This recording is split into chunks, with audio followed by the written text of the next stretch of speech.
Salut tout le monde, j'espère que vous allez bien. Bon, là on arrive sur le week-end et j'avais toujours pas posté de vidéo cette semaine.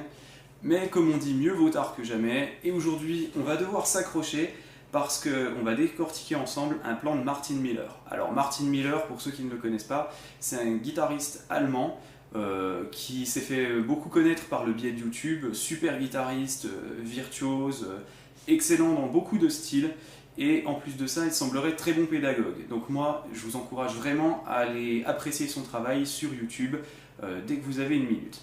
Alors, le plan qu'on étudie aujourd'hui, c'est un plan qui va mélanger, on va dire, 95% d'aller-retour et un petit peu de hammer pull-off. C'est un plan dans la tonalité de Do et on va jouer plutôt autour du mode de Do dorien. Alors, ce que je fais, c'est que je vais vous expliquer un petit peu déjà comment je repère le plan et puis après comment je l'ai construit. Donc Do dorien, pour rappel, c'est un mode mineur, c'est le deuxième mode de la gamme de si bémol majeur. Et quand on joue des modes, quand on veut apprendre à jouer autour des modes mineurs, l'idéal c'est déjà d'essayer, on va dire, de structurer ça autour de choses simples comme des positions de gamme mineure pentatonique qu'on connaît, je pense, tous, enfin en tout cas la majorité de ceux que cette vidéo va intéresser.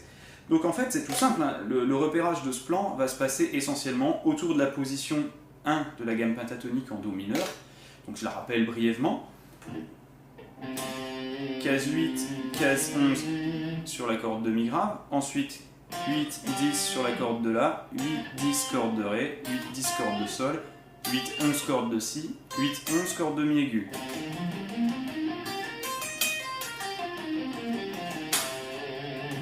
Voilà, bon ça c'est la position, on va dire, de base la plus rock'n'roll sur laquelle on a tous l'habitude de se repérer. Si je veux repérer déjà le mode de Do dorien autour de tout ça, je vais essayer de le repérer autour d'une position de gamme majeure que j'ai un petit peu emprisonnée dans ce secteur-là. Donc en fait, on aurait deux possibilités, ou la position de gamme, on va dire, un petit peu classique, qui va être la deuxième position de la gamme de si bémol majeur, donc ça va nous donner ceci.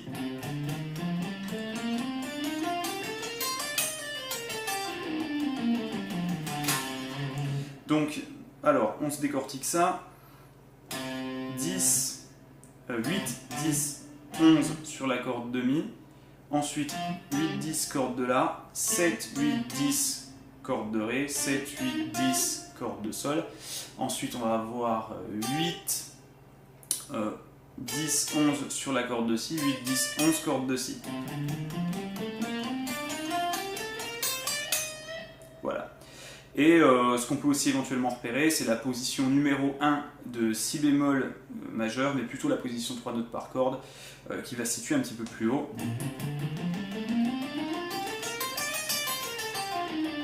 Donc ça, c'est vraiment une des positions les plus employées. Donc là, je vais quand même vous la décortiquer rapidement. On va avoir donc 6, 8, 10 sur les deux premières cordes, enfin les deux cordes les plus graves. Ensuite, on va avoir 7, 8, 10, 7, 8, 10 sur les deux cordes centrales. Et pour les deux cordes aiguës, on va avoir 8, 10, 11, 8, 10, 11. Elle est bien pratique, cette position à retenir, parce qu'en fait, on peut progresser par groupe de deux cordes et c'est symétrique. Voilà. Et donc, c'est un petit peu ces deux repères-là, plus la gamme pentatonique, plus d'autres petites choses qu'on va utiliser pour construire notre plan. Donc, c'est un plan à la sonorité un petit peu jazz fusion, enfin, ça tire aussi un peu sur le Steve Morse à cause de la dynamique de l'aller-retour. Ce qui est intéressant, c'est l'emploi de chromatisme. Les notes qu'on va appeler notes chromatiques, en fait, c'est des notes qui ne font ni partie de ma gamme, ni une partie de ma gamme pentatonique, qui sont donc pas des notes stables mélodiquement, on ne pourrait pas s'arrêter dessus, mais par contre qui sont tout à fait tolérées en tant que note de passage, et ça va déséquilibrer un petit peu le plan, c'est ça qui va le rendre un petit peu particulier, un peu jazzy. Alors, pour rappel, je fais quand même un petit rappel sur le mode dorien. Le mode dorien, c'est un mode mineur qui est caractérisé par sa sixte majeure. Donc c'est une des notes qui va ressortir en fait dans le plan. Donc je vais déjà vous jouer le plan. Normalement la tablature va s'afficher aussi à l'écran. Ça va nous donner. Donc là je vais avoir 8, 10, 8 avec un pull-off, donc bas, haut, pull-off sur la corde de Mi.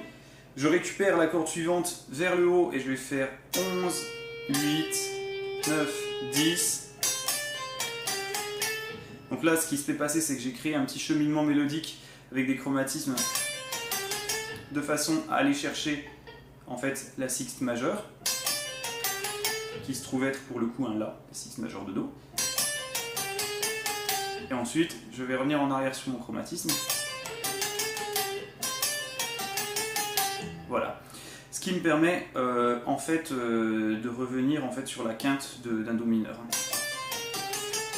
Une fois que j'ai fait ça, là je vais passer par la blue note. Donc la blue note c'est une quinte bémol par rapport à do mineur qui va être située case 11. Là je vais venir jouer, donc ça nous fait 11, 10, 9, 8.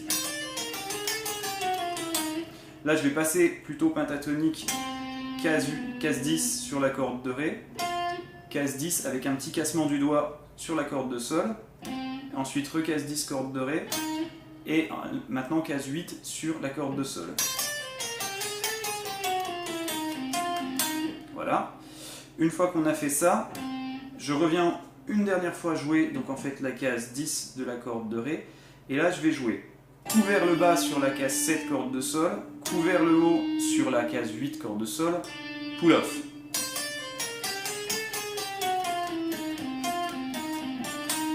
Une fois que j'ai fait ça, là je vais jouer en reprenant ma corde de Ré par un coup vers le haut, je vais jouer un chromatisme qui va nous faire alors 10, 9, 8, 7. Les chromatismes, voilà, c'est des enchaînements de notes qui sont séparés d'un demi-ton chacune et avec des notes étrangères à la gamme. Une fois que j'ai fait ça, j'attrape avec un retour et avec le petit doigt la case 10 sur la corde de La. Je vais refaire le même procédé que j'avais fait sur la corde de Sol. Case 7 vers le bas, case 8 vers le haut, crochetage. Et là, je vais passer par la gamme blues en réalité. On va jouer, donc ça nous fait 7, 8, 7 avec pull-off. On reprend vers le haut, 10, 9, 8, 6. Ensuite, j'attrape la case 8 sur la corde de mi grave. Petit barré pour jouer la case 8 qui est juste en face. Je rejoue sur la corde grave case 8. Et je viens jouer, pour terminer, la tierce mineure de Do, donc qui va se trouver être la case 6 corde de La. Si je refais le plan très lentement,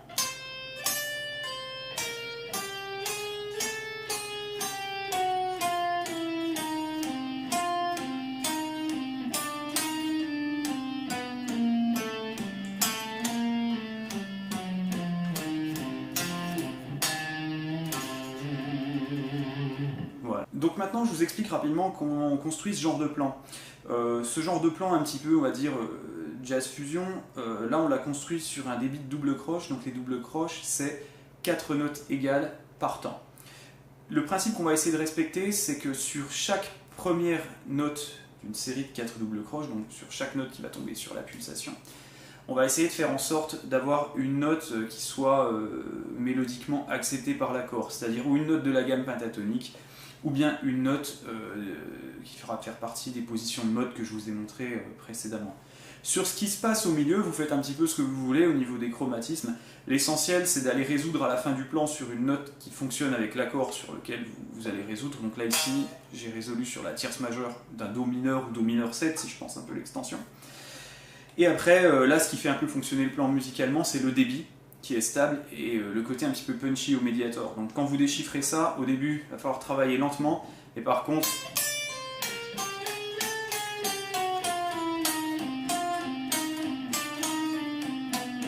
etc.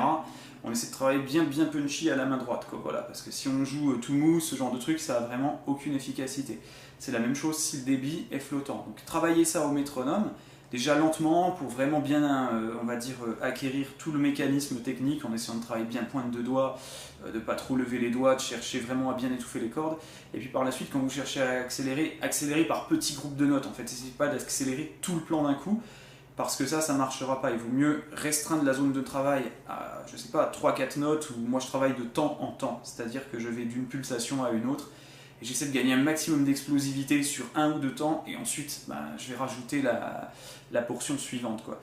Ça me permet de ne pas avoir une partie de mon cerveau qui se concentre trop sur le trajet, et de pouvoir vraiment mettre l'accent sur l'explosivité manuelle, la détente, enfin ces choses-là. Si vous aimez bien ce genre de technique d'aller-retour, moi je vous conseille d'aller sur la chaîne Cracking the Code, qui est une chaîne américaine avec un mec qui s'appelle Troy Grady, qui est un espèce de fou furieux, qui fait venir chez lui plein de guitaristes virtuoses.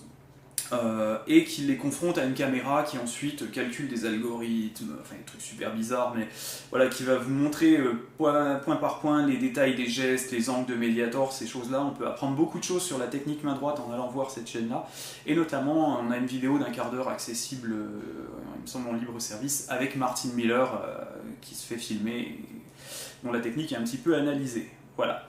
Alors si ce genre de vidéo ça vous plaît, comme d'hab, on n'hésite pas à aimer, à s'abonner à ma page, à partager. Je vous souhaite de bien profiter de votre week-end, il va faire chaud. Et puis moi, je vous dis à bientôt pour une prochaine vidéo. Allez, bye!